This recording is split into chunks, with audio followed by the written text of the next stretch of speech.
Did you ever have a teacher in high school that was like, whiteboard? Always overpronounced the H's. Like in Family Guy? Yes. Stewie? But like actually a teacher. Wheat things. Anyone, can we look over at the whiteboard? Dude, I don't really remember stuff. Just period. To be honest. But you know what they say? Forgetting stuff is the key to having a good memory. I definitely They say that. No, but like they hear Christian Mosier. Episode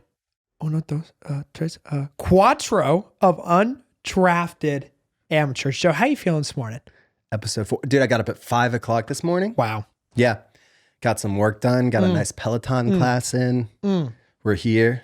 We're thriving. Yeah. So if you're not following Undrafted Amateurs, just to see Joe's morning routine of 5 a.m. And this is not a morning routine, by the way. This is a one and done. It's a one and done. This is a one and done. I hate that. If you're not following Joe in specifically through Undrafted Amateurs, your life is just incrementally worse. Not a lot, not substantially, but I would say if your life is an 8 and you're going not full following, on guilt trip here.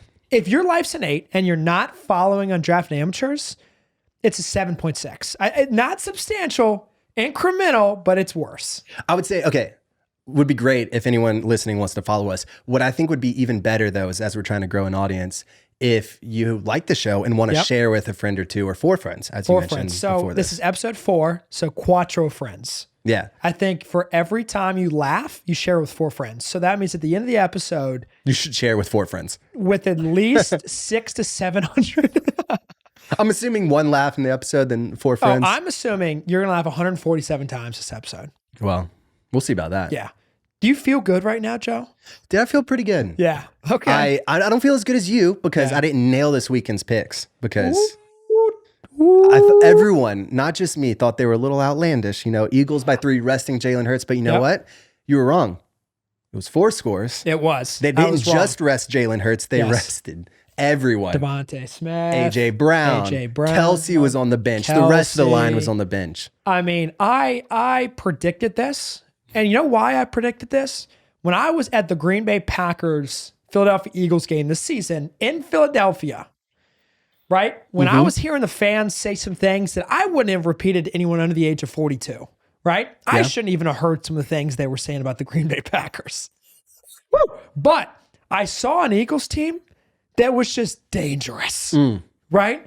That were dogs. Okay, I will say that the way they looked this weekend was the best that they've looked in probably the last 4 or 5 weeks of the regular season. Since like a week or 2 before Jalen Hurts got hurt. I think in the which middle, is what I started to get a little bit nervous about, but they came back full force, which I was listening to an NFL player talk about it. Like, you know, do you rest starters? Like, do you keep playing in the season? He's like, rest them. It's like, these guys are professionals. They've been playing football their entire life. It's like, I've been playing football constantly since the summer. Then I'm not going to forget things. My body just needs a little bit of time to heal. Yeah. And I think that the Eagles showed that they're a good football team. Oh my gosh. They're good players. And I really think it is such an advantage being the number 1 seed.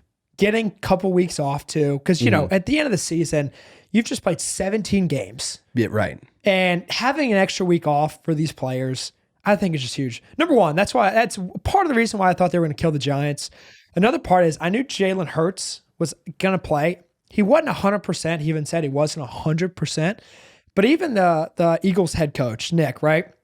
He compared Jalen Hurts to Michael Jordan and the leadership qualities, right? He said Jalen Hurts just elevates our entire team, both offensively and defensively, and compared him to Michael Jordan. I mean, okay, I agree. He elevates the team. I don't want to. The man works really hard. Great work ethic. Great leader. I don't think I'm quite ready to compare to Michael Jordan. And of course his coach is going to do that. Yeah. And even the coach said that. He was like, I think I might be a little crazy here, but he clearly has it. He does. And I mean, you follow his entire journey. You listen to the way that Saban talked about him when he was at Alabama, to even the way that Saban talked about him after he went to Oklahoma. And he just has these intangible qualities of an incredible leader with the work ethic on top of it. And then the man's just incredible. I mean, he squats like, 600 pounds? So stupid. I can't even squat 135. Right? I mean, what's body weight? I can't barely squat that. But I think being a quarterback, you have to be insanely talented, right? Like you have to be extremely good with accuracy, making decisions. But like you said, those intangibles, like being able to elevate the offense just by your leadership, even if you don't have it that day, right? And just being a natural born leader like that. Jalen Hurts, I mean, kudos to Eagles, right? Like Jalen Hurts has really just elevated the team's performance when he's in. You saw when he's not in. They're good. I mean, Gardner Minshew. When they're not in. But when they're in and they're firing, they're a good team. Like what else? Gardner Minshew's not a bad backup. Yeah. But they looked like a... Well, to your leadership point, they were still scoring points. We've talked about this before, but their defense wasn't there. They gave up 40 to the Cowboys. Yeah. Which Cowboys, yes, I know when they're on they can score, but look what the 49ers did to them. Like a good 49ers defense. is so and good. if 49ers defense is number one and Eagles are number two, which people are talking about, and we'll get into more since that's obviously the NFC Championship game. But like you would expect a lot more from the Eagles defense against the Cowboys. And I think that is the biggest thing that I see with Jalen Hurts is that he's just elevating them. Which, yeah, he really is. Which is good. I was listening, one of my friends said this the other day and I was like, I agree with that. He's like, if I'm 13-0 and I'm like locked up the number one seed, I'm going to start just trying stuff. He's like, I don't care about being undefeated. I mean, ask the Patriots what happens when you go undefeated and lose in the Super Bowl. It doesn't matter. It doesn't matter. But like, the Giants, if you could take 3 weeks to just try stuff, you're not going to forget the fundamentals. No. And then when all the other teams are back up against the wall, they're trying stuff. They're getting scrappy. So then you have some stuff up your sleeve to try then, like different things. I'm like, that's a pretty good point of view. No, it is. And I tell you what a great game. So anyway, I guess that pretty much covers the Giants. There's not much else to talk about. Giants, Eagles. Eagles look great. It clearly wasn't a game. Yeah. Again, I mean, you said 3 scores, it was 4 scores. I was watching reruns of my favorite TV show. To recap your bold prediction, you said 3 scores. You were wrong. It was 4 scores. 4. You said, well, I think you actually said at least 3 scores. Yeah, I did. You said again, Jalen Hurts was going to be rested. They were resting all their starters on offense. You said it was going to be over by start of fourth quarter or like by the end in the third quarter. Yeah. It was kind of over by halftime. But we saw the Chargers and the Jags. So crazy game. I guess... So anyway, let's piggyback to that. The Jags Chiefs. Or Jags Chiefs, Yeah, Jags Chiefs. So I'm not going to lie, Joe. I thought when Patrick Mahomes went down with that ankle, I was like, oh my gosh, the Jaguars are going to go to the AFC Championship game. Yeah.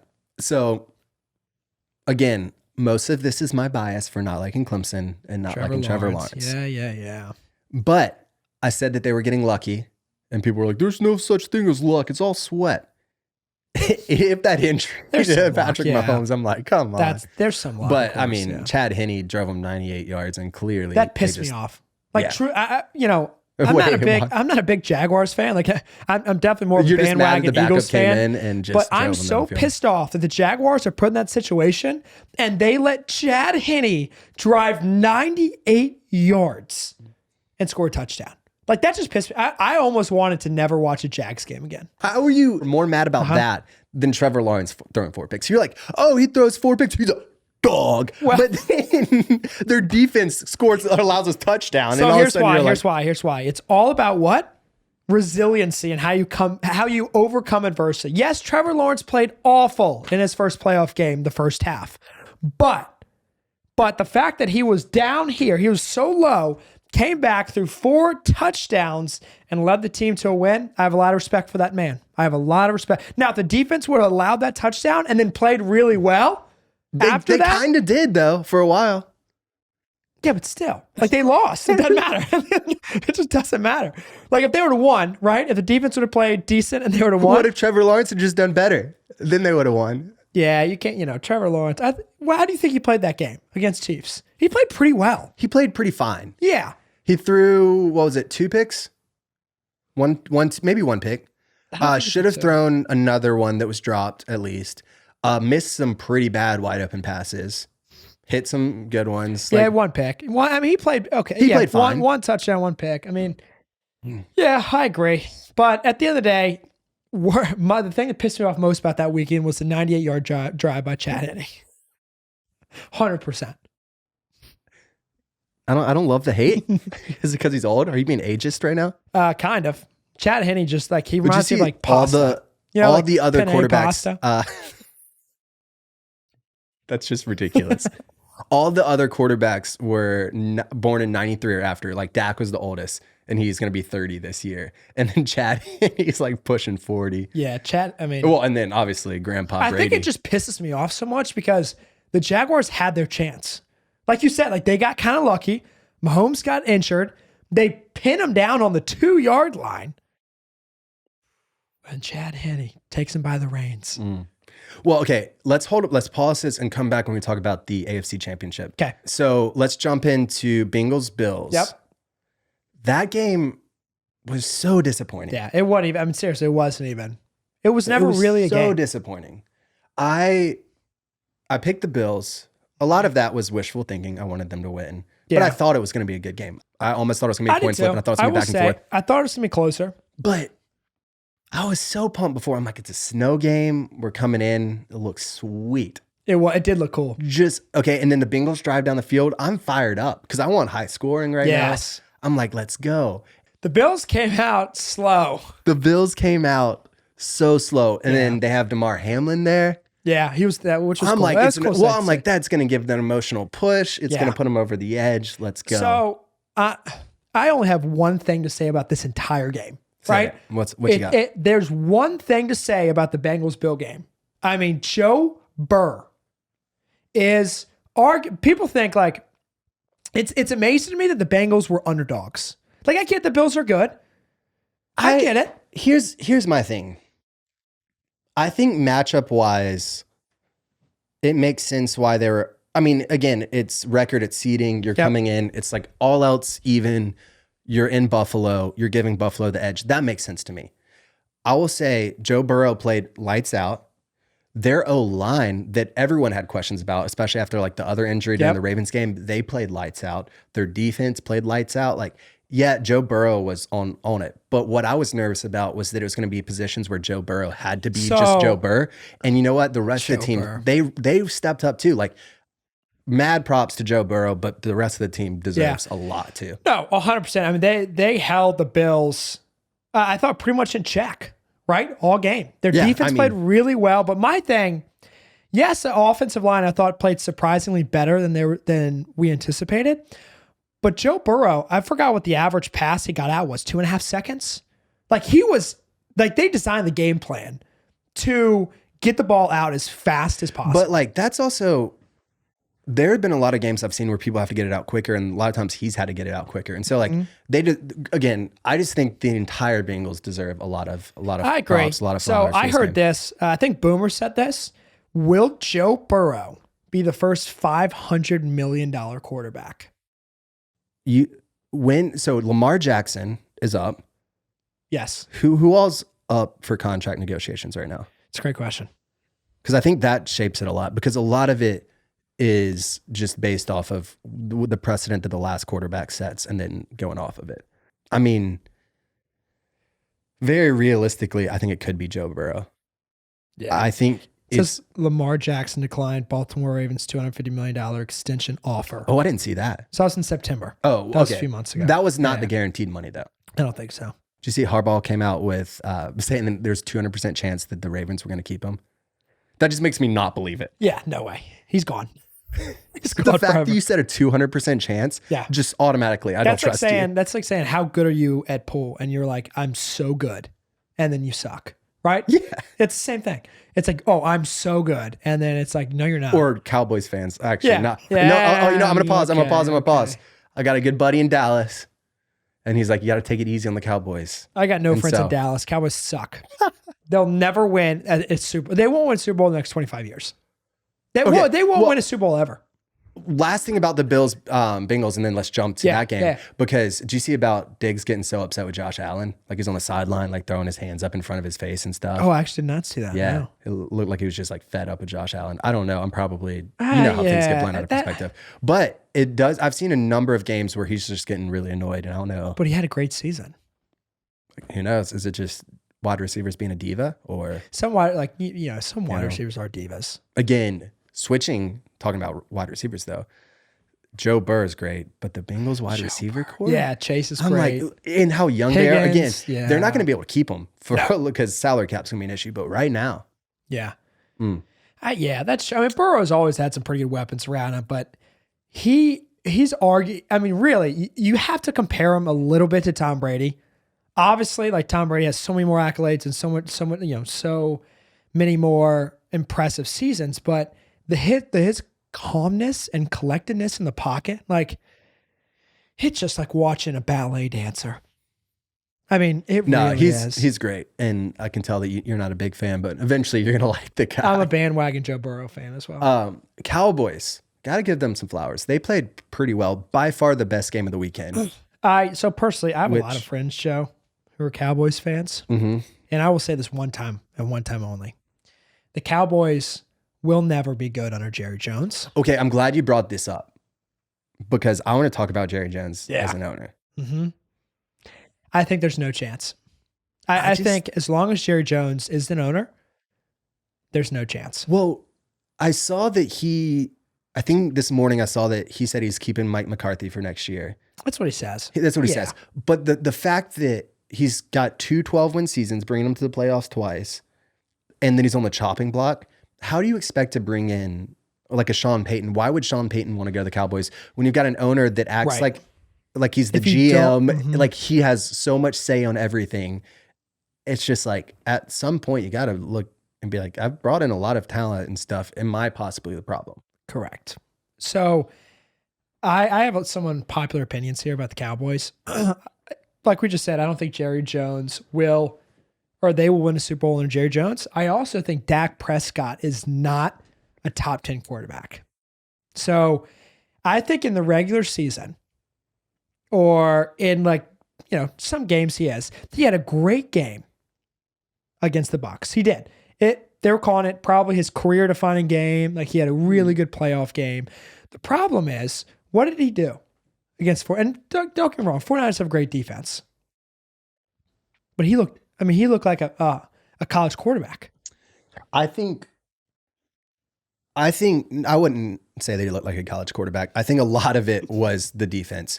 I think it's so easy and people constantly will look at performance and forget about defenses and stuff where like the Bucs defense versus the 49ers defense is different. Absolutely night and day difference.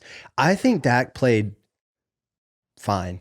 Like I don't think that him and Trevor Lawrence's performance were really any different. Agreed. But you said that Trevor Lawrence played well. I thought he showed incredibly incredible resiliency in the win. No, I'm saying in the Chiefs game. I thought he played pretty well. Yeah. But what I'm saying is I think the Chiefs game, Trevor Lawrence, and the 49ers game, Dak, were very comparable quarterbacks. The problem is, here's the problem. I disagree a little bit. I think Trevor Lawrence played a little better. How? He didn't turn it over as much. Well, and you're playing a much better defense. That's what I'm saying. Where like, if you're looking at the stat, you're like, he threw one, he threw two. But there's so many other factors at play there. Yeah, but just capitalizing on opportunities too. But then that's a defense you're playing. You can't say that one person's capitalizing if they're playing completely different teams. Yeah, so I see. You know what I mean? Yeah, I see your argument. The problem I have is Trevor Lawrence is substantially younger, right? So I think Trevor Lawrence still has the opportunity to become a franchise QB. Yeah. Where Dak is gone. Like I just don't think that Dak should be gone. No, he's not gone. I'm saying he's gone as a franchise QB. Like you're right. The 49ers have a great defense. The problem is if you want to win a Super Bowl, your quarterback has to play well against those defenses. Yeah, but I don't think that's all.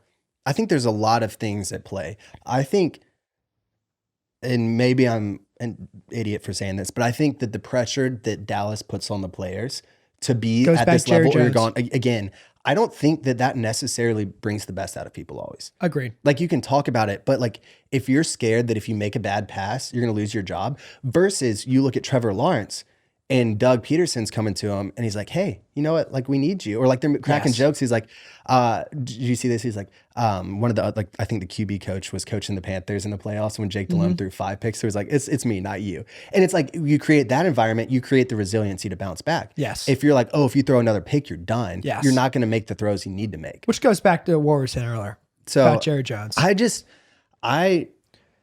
know, I'm part of it too. I don't believe, and this is what I'll say with Joe Burrow, I don't believe the quarterback hype or hate as much as people put on it. Like it matters, don't get me wrong. But Joe Burrow can't do what he's doing fully without the people around him. Yeah. And You're Dak, right. all of these things are at play. I also think the game could have been a little bit different without Tony Pollard getting hurt. I don't think it would have been because the 49ers were still kind of locking him down. But like, Yeah. I don't know. I don't believe the hype or the hate as much on quarterbacks. Oh, I'm definitely overreacting a little bit. 100%. But, Well, that's not allowed. but I mean, I will say. I mean, again, our podcast is unqualified takes. Yeah. There's something to be said about the intangibles of someone like a Joe Burrow and a Jalen Hurts. Mm-hmm. Right? I think that's where it plays a big factor. But anyway. Are we saying then that Josh Allen doesn't have that? Clickbait question. I think he does. I think Josh Allen But he's been that. losing all the big games. That's true. Yeah. I mean, I love Josh so Allen, tough. but yeah. you gotta ask that question. If you're going by the quarterback hype and hate. So you think like if there's a different, like if Joe Burrow was at the Bills, you think it'd be different? I think it'd be different. I think just the charisma. I really do, man. Like the players, they love Joe Burrow. They love Jalen Hurts. Like that's why the whole Tom Brady is a great quarterback. Don't get me wrong, but his leadership and the way he elevated everyone else was the reason they won so many games. It wasn't because Tom Brady was a really accurate passer. It helped. It really helped. But his leadership and his intangibles elevated his entire offense. Last thing I want to say about the 49ers game. Kittle's catch, my dude. And I just love Kittle as a personality. Did you see him looking in the sky? He's just like the energy. So cool. We're talking about Jalen Hurts' energy. I think Kittle brings something of like, I just have fun playing football. Which I think so cool. That's also which again, is kind of what we're talking about with the Cowboys. If it's so like pressure filled, I don't know. Love it. They got the drive fired up. That was just got me fired up. The catch was unbelievable. Really. Great throw by Purdy, but really a great catch by Kittle. Just staying with it. Yes. No in the hit coming. I mean, honestly, Dallas should have cracked down on Kittle there and not let him catch that. But either way, great catch. Yeah. So then moving on, in the AFC, we've got a rematch of Bengals Chiefs. Again. Okay, initial thoughts on this game. Go. Initial thoughts, Bengals pull it out. And the only reason I say Bengals pull it out, they have so much momentum. Joe Burrow, I think I'm tired of people thinking the Bengals are an underdog. They've been an underdog the entire time Joe Burrow has been to the Bengals. I think Bengals pull it out again if their defense plays the way they played against the Bills. Well, here's what I think. Patrick Mahomes will almost certainly be playing, but he will not be the Patrick Mahomes that is very tough to stop. Correct. And like, how many game plans have we seen all season where they're just like, keep, Patrick Mahomes contained, don't let him get outside and do his thing. His ankle's going to do that in a lot of ways. And so I think between that, the questions about the Bengals O-line being kind of answered the way they played the Bills, everything kind of being firing, I like Bengals here. You do? I like Bengals. Oh, I thought you were going to say Chiefs. I doubted them against the Bills. Well, really, I had faith in the Bills over them, and they proved me wrong. And at some point, I'm like, I agree. Cowboys fooled me wrong game one. Yeah. I was like, I'm doubling down on it. This one, I'm not letting the Bengals trip me up again. I agree. I like that call. And honestly, even with the healthy Mahomes, for whatever reason, I just think that Bengals pull it, but with not a healthy Mahomes. 100% agree. I think they do probably have the edge, everyone healthy. So but I think without a healthy Mahomes. I agree. I like it. I do too. So then other side of things, we're 49ers. Have some diverse. I don't know if we're on the same page here. Completely different opinions, I feel like here. But what do you have, Mr. Eagle fan over there? I have the Eagles. And the reason I have the Eagles is, Shocker. Well, one, I'm a bandwagon Eagles fan, but two, they match up really well with the 49ers, right? Eagles have a great rush defense. 49ers have a great running defense, or a great run game, right? With McCaffrey and Samuel and all those. So I think they match up really well. 49ers have a great defense. The problem is, here's the problem. What you got? Jalen Hurts, if he's even close to 100%, the RPO options and they had 250 rushing yards. Here's the counter to that. Yes, completely agree. But we're talking about how they match up well. The 49ers tackle so well in the perimeter. So yes, RPOs are very dangerous and very good. But when you've got corners that are going to bring Jalen Hurts down, when you've got Bosa on the end, the good Bosa. I love both these games. I mean, both these games are so tough, but. Okay, because one thing I want to say is the divisional round last year was so good, right? Yes. I mean, incredible. All the games were a field goal, either in overtime, regulation. They changed the overtime rules from it. Yep. which I kind of want to see. We haven't seen one yet. I want to see. Yeah, I would love to see an overtime. Because now game. it doesn't matter if you get a touchdown first possession. Both teams are going to get a chance to get the ball either way. And then all of the ones this week were awful. Like if you really think about it, oh my gosh, 49ers Cowboys was a good game, but it was like a defense like gridlock kind of, which I like, but a lot of people want to see some scoring. Right. Which I want to see some scoring sometimes too. Yeah. The other games though just weren't good, so I'm really counting on these two being good. Yeah. I hope at least one of them goes to overtime, so we can see the new overtime rules. Maybe Super Bowl. I'm trying to look at the line right now. So it says Kansas is favored. Yeah, right? Which I'm with you that I think it's time for the Bengals to stop being the underdogs. So who's favored? Do you think the 49ers are favored? I think Eagles for sure. I bet Eagles by 6.5.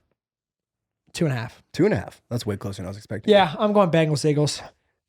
So I picked 49ers before the playoffs. You did. You said 49ers going to go to the Super Bowl. I picked the 49ers about 4 games into their win streak. And yes, the Eagles looked incredible. But I'm not abandoning the 49ers yet. Yeah. I don't care that Brock Purdy's the quarterback. Because you know what? Yes, he's a rookie. Look at his stats. He's leading the league in everything. The man is good. I agree. I'm saying this now. At first, I was saying I don't think who the quarterback is for the 49ers matters at all, because the rest of the team's so good it's like a plug and play. But Brock Purdy has proven me wrong. Yeah. Because I think he's good. I think he's way better than people think. And you know what? Everyone's saying no way Mr. Irrelevant is going to win the Super Bowl. But yet everyone's obsessed with Tom Brady. This is just 20 years later, the same thing happening. Tom Brady takes over for the Patriots. They're like, you know what? No way this cat's doing it. I agree. I agree with the take that Brock Purdy is better than people think. I think Brock Purdy is a good, he makes good decisions. I think it's pretty calm and collected. Now there's times, of course, where it shows that he's okay. I'm not going to excuse that. He's a rookie. Correct. So there is still that happening. Yeah, but I'm not going to be ignorant to that fact, but he's good. I fully oppose the take that if anyone's at quarterback of the 49ers, they win. I think if you have someone like a Gardner Minshew at quarterback, I think Eagles win by 2 to 3 scores. I think you put Trevor Lawrence in a quarterback for the 49ers, they lose. I think you're so wrong. I think Trevor Lawrence is Brock Purdy is better than Trevor Lawrence. No shot. Brock Purdy is 10 times better than Trevor Lawrence. You're drunk. There's no way. Dude, Trevor Lawrence is first of all, you have to look at the weapons, right? Brock Purdy has Christian McCaffrey, Deebo Samuel. Like they have a good offensive line. They have a lot of weapons in the 49ers. And who does Lawrence have? I just wanted to see Christian Kirk? Ingram? Etienne?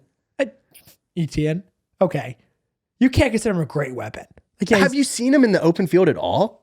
I mean, he's a decent running back. He's explosive. He's a decent running back. He's explosive. And I don't like him because he went to Clemson. And you know that if I'm telling a Clemson player is explosive, there's something to be said about that. But Trevor Lawrence is if Trevor Lawrence is the quarterback of the 49ers, they take Super Bowl pretty easily. No.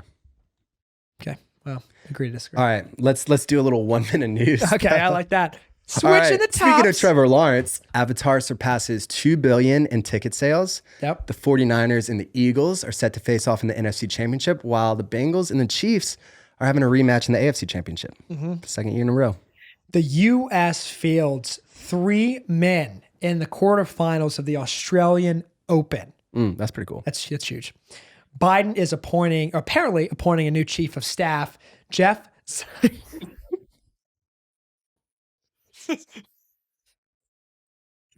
we had to look up how to say this man's name, and it's Science.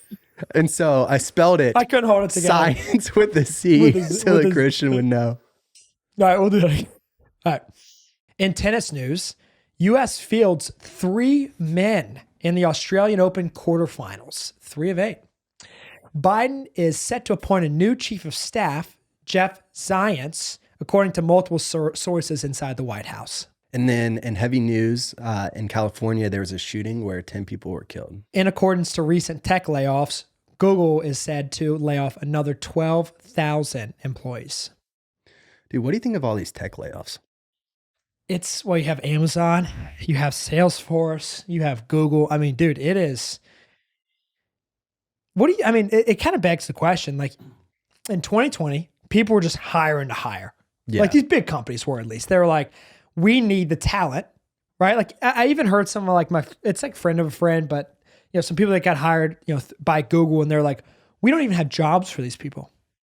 We're just hiring the best software engineers because we need to, because we feel like it was like you had the top companies that had, again, just unlimited tons of unlimited budget, or these new companies that finished like funding rounds. So both sides that had the money to go after talent seemed like they were going after it. And then you had companies that were trying to be a little bit more fiscally responsible that were just getting edged out on talent. They're like, we can't compete to that, and we won't because it's not helpful. And then here we are. Yeah. Well, it kind of goes to show, with the recession and stuff, it'll be really interesting to see the next 12 months.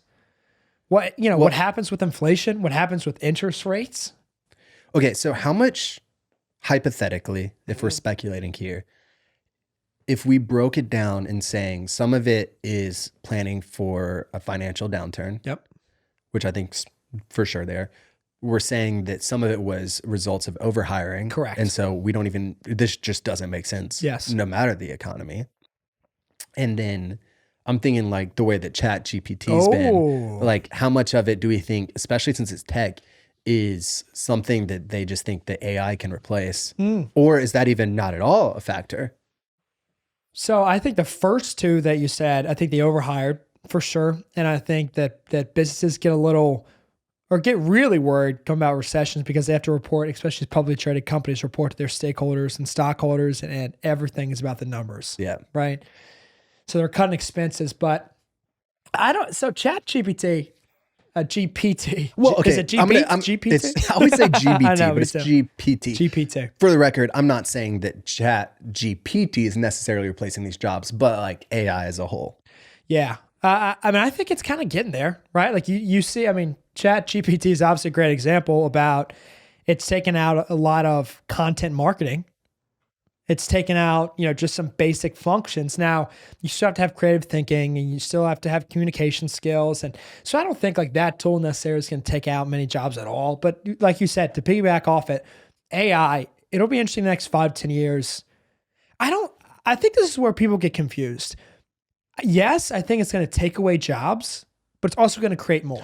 Okay, great point. That's what I was thinking, where if you look at any technological advancement, Internet, great one. But even let's move it back before like what we would consider technology necessarily, like from the Industrial Revolution on, like you create these mechanisms or technology that make life easier, and almost always they replace some jobs. And it kind of seems like the next thing is a better job or something, a higher pay, or like less in that vein that develops afterwards. So if you look at history, I feel like it's pretty logical to assume that this is going to lead to new opportunities. Exactly. Instead of like this scarcity mindset that this is happening now. Agreed. Now, well, people thought the same thing. Like if you look at like articles, like when the internet came out, they're like, oh my gosh, like this is going to do. And now look how many jobs strictly exist because of the internet. Well, look at us talking. Podcasting. 20 years ago, can you imagine if you go, hey, we're going to just sit behind a mic and recap sports, news, entertainment. And now it's like we're doing that. Oh, that's another podcast doing that? Yeah. Who are these jokers? Yeah. They just copy bread or what? Bread basket. Bread basket. Whatever people say now. Yeah.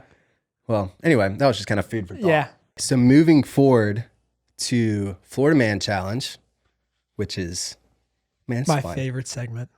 I'm kind of reworking the stories though. So instead of, before I'd read it like a headline where you've got like the main title punch, then a little context. So I've redrafted them so that they're stories now. Okay. So I'm here. I'm here for it. We'll see how it goes. As the kids say. I'm here for it. Okay. Story number 1. Okay. In Orlando, on a Thursday afternoon, a manager at the Burger Barn received a call from a customer complaining that he felt weird after visiting the restaurant the day before. The manager didn't think anything of it until he received 5 more calls the same day. He then decided to check security footage from the previous day and noticed something strange. His cook kept reaching in his pocket and putting something onto the burgers. Further investigation revealed that the cook was replacing the mushrooms with psychedelic mushrooms. When police interrogated him, he confessed that he overheard that he was going to get fired and wanted to get back at the restaurant by ruining their reputation. That's like Carrie Underwood before he cheats kind of stuff. Yeah, I kind of don't want to be true. So now that just unlocked a new fear. All right, story number 2. In Tampa, on a Wednesday afternoon, the manager of a Bank of America was informed that a blue sedan was blocking the ATM in the drive-thru. The manager of the bank walked up to the car to find an unconscious man behind the wheel. After beating on the car window for some time, the driver started to stir. When he woke up, the driver rolled the window down and then asked the bank manager for a burrito. As you should. When the manager told him he was not at Taco Bell, he drove away. Police found the man in a nearby parking lot, still in the car under the influence of Xanax and Oxy. First of all, both of those are riveting stories. But I'm going to go with story number 2 is fake. And the reason I say that is because you put Taco Bell, and we were just talking about Taco Bell last week. Story number 1 is fake? Is fake. Oh, no. Gosh, dang it. So here's the thing. The psychedelic mushrooms? I intentionally picked out the story with Taco Bell because of your reasoning with Instagram. Oh, the fact that you thought I wouldn't make it up. And since I knew that we had talked about Taco Bell, I was like, I'm going to use that story. Hopefully that's what trips them up. Oh, and it tripped me up. Yeah, it's story number 1 I made up. Oh, that's a great makeup. Thanks. Wow. Good job, man. Because I was trying to think of something that, since this one involved like drugs and then food, like what's kind of similar. That's a great makeup story. Then you replace the mushrooms with psychedelics. Yeah. I originally, when I was like crafting the story, I thought that it was going to be the cook was making the burger for himself and put the mushrooms on it. And then someone else, while he was doing that, grabbed it and served it to a customer. But I was like, I don't know, why would he be doing that? And so I was like, a vengeance story. That's a great story. Good job, man. Thank you. I got to give some props. That's really good. Appreciate it. I'll take a bow. You got a question? I have multiple questions for a lot of people, but we're gonna do. Fair enough. The question of the week. I'm gonna look right in the camera because I want you to feel this question, and I want you to feel what you would do. Would you rather have dinner with Baker Mayfield or Zach Wilson? You just went straight C-list quarterback here. I mean, seriously, straight C-list. I'm not doing like, would you rather have dinner with Tom Brady or Michael Jordan? No. If you had to choose, if you're going to an average American restaurant, right? Let's preface this first. What would be the question you would ask each one of them? Because I'm like, maybe that, like Zach Wilson, you got that dog in you? Oh, true or false? Who'd you rather have dinner with? Just straight dinner. Like if you had to choose. Here's the thing. I think that Baker would be more interesting. I agree. I think at least NFL experience, he's got time with the Browns. He's got the Panthers, which we like the Panthers. So it'd be fun to talk to him about that. And then, move into LA. So Zach Wilson though, I almost think that he would be fun to go to dinner with just to observe him. Because it's like after the game when he's like, you feel like you let the defense down a little bit? And he's like, no, not at all. It's just like, it's this guy completely out of touch. The question is, can you drink at dinner? That changes my answer. Because of BYU? Yeah. If you could drink at dinner, I pick Zach Wilson. If you can't drink at dinner, I'm picking Baker Mayfield. I think I got to go Baker. Because I feel like Zach Wilson has crazier stories. With moms? Yeah, precisely. Yeah. Honestly, also, I think Zach Wilson is more talented. Every Jets fan begs to differ. That's true. I mean, yikes. My question I'd ask Baker why he loves commercials so much. Money. Just money. Done. Easy. You think it's just money? I think he has this insane need for power. That's a aggressive take. I mean, you might be right. I have no idea if that's right, but Zach Wilson, I'd ask him actually a few questions right off the rip, but I'd be like, why would you let your talent go to waste? The amount of people who straight up waste talent, like Jadeveon Clowney, for instance, he's still a good defensive lineman in the NFL. But from all accounts, from high school on, he put no effort into anything. And it's like, that's great that talent alone gets you here, but you could be one of the greatest ever. Yeah. And that's tough for me. I'm like, if I had just an ounce of your talent. Yeah. All right. Growth mindsets. Oh, okay. You go first this time. You know what? My super lame one of sleeping more worked so well last week. Did it? Yeah. Let's go. I felt like I was able to create a little bit more routine. I ended up working less, but feeling more productive. And so I'm like, I kind of want to double down on it again this week. So that's the plan. Yeah. So did you put like your phone up at a certain time or? Yeah, I turned on screen time, broke it a couple nights, but like tried to not look at email or things after 9 o'clock. And, Nice. Yeah, I slept better because just one of our friends was saying this week, like as a business owner, you just have to land the plane a little bit sooner because it takes so much longer to land. That was good. It was good. And That was good. I think that's Shout out that's where Rick I'm at. Dog. Ricky boy. Actually, if you haven't seen Hewitt Solutions, this is a shirt made by Ricky, actually. All right. Solar, I see. Yep. So go check him out on LinkedIn. Go check the company out. Just a great overall guy. What a good plug. Isn't he? Yeah. He's just such a good overall guy, Ricky. Love that guy. So for me, growth mindset, I would say mindfulness this week. So it's came up a lot last few days, but just being mindful in my actions and how they affect other actions. Give an example. I broke dry January, right? Lasted 18 days, didn't last the 27 I wanted. So what that did, I then drank the next day and then the next day, right? So it's like being more mindful about my actions and not letting, one slip up continue, right? Or maybe if you're not productive at work, right? If you like there's days where I don't get done what I want to get done. And I'm like, well, I would just work 9 hours and I feel like I could have accomplished the same thing in 4. Yeah. Right. And just being like, okay, like you're human, it's going to happen, and not letting it carry over to the next day. We've talked about goals a lot. I think that that's huge, which is why we talk about mindsets instead of goals for this podcast. Cause it's like, you slipped up on dry January. That's great. That's fine. Doesn't matter. But like a mindset's like, okay, well, I'm trying to move in this direction. So it doesn't matter if you mess up or you don't. I'm more mindful. Whereas like a goal, it's like, I messed up, whatever. Yes. Done. I failed. Move on. Correct. It's like a one and done. I agree. Yeah. Just becoming more mindful about like, drinking and like sleep and just like how certain things affect which is why I think actions. When you do that is when the New Year's resolutions, goals, whatever you do, start to succeed instead of the ones that we know fail. Yeah. Right. Honestly, probably right now. Yeah. So. Yeah, exactly. All right. For the draft though. Yes. You texted me this week. Utensils. Yes. And at first you're like, what is there? Like knife, fork, spoon. Yeah. But there's more. There's more. And I get the first pick. You do get the first pick.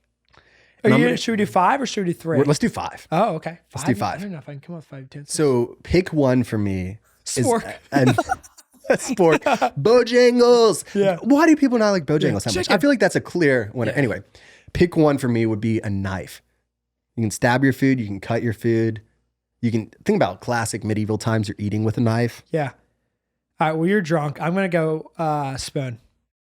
Number 1 for me. You can do whatever. I mean, you can eat ice cream with a spoon. I was really banking on you going fork number 2. No. So that then I could do a spoon. All right. I'm going to do a ladle. Since you're doing a spoon, I just got a big spoon. So you're just going non-normal utensils. Those are normal utensils. All right. So if we're going if we're going to go that route. It's like kitchen utensils. You know what I'm going to do with number 2? What? Ice cream scooper. Ice cream scooper. Okay. Because I eat ice cream 5 times a week. Okay. 5 times a week I eat ice cream. I'm going to take a fork. A spork? Just a fork. Unless if I could do spork. Can I? I like that. So I can do a spork? Yeah. I got this spork. Yeah, you can do whatever you want in this life. Cool. Yeah. So I don't have to eat like soup or cereal with the ladle. Spork. So I'm going to say for number 3, is it 4? 3? I'm going to say pizza cutter. Pizza cutter. Yeah, I need to eat more pizza. And you don't have a knife, so that's fair. I don't have a knife. I just want a pizza cutter. Pick 4 for me. So I've got knife, ladle, spork. Yep. I'm going to go spatula. Oh, that's a good one. That's a good one. I'm going to go, since I cook a lot of steak and stuff, and some sausage, in my opinion, it's better to use tongs. That was my next one. Than a spatula. So I'm going tongs. I had tongs on the list. Yeah. I like that. What are you going to go 5? I'm going to go with a whisk. Oh, that's a good one. I feel like that's a major food group I'm missing, or like cooking style, good. everything. Yeah. Gosh, that's good. Number 5. I am going to go with measuring cups. Is that a utensil? I think it is. I wouldn't have thought about it. That's fair, You know? though. Yeah. Like just I'm going to give you that. Yeah. Tablespoon measuring cup. Yeah, I'm just guessing on all my food. I'm being a real chef. I'm not. I'm so by the book. Really? If it's 2 tablespoons, by goodness, I put 2 tablespoons. I'm not good at that. I prefer to just make up something. So I don't, because I get nervous, because if I make something and it's good and I mess with it, I get nervous. That's fair. But I also get nervous a lot. Yeah. I'm nervous right now. Yeah, I get that. Well, this was a fun episode. This was, man. This was a great episode. Don't worry. We'll figure out stuff to talk about after NFL's done. But until then, we've got 3 more games. And so we're going to enjoy all 3 of those. And we're going to talk about them until you don't want to hear us talk anymore. And then we're going to talk a lot more about golf coming up. We're going to talk more. I can't wait for baseball season. And then we're planning on having some guests on starting in March. Yes. So some guests, some new content. I mean, we're going to be here, there, and what do they say? Everywhere. Dog. Peace. Peace.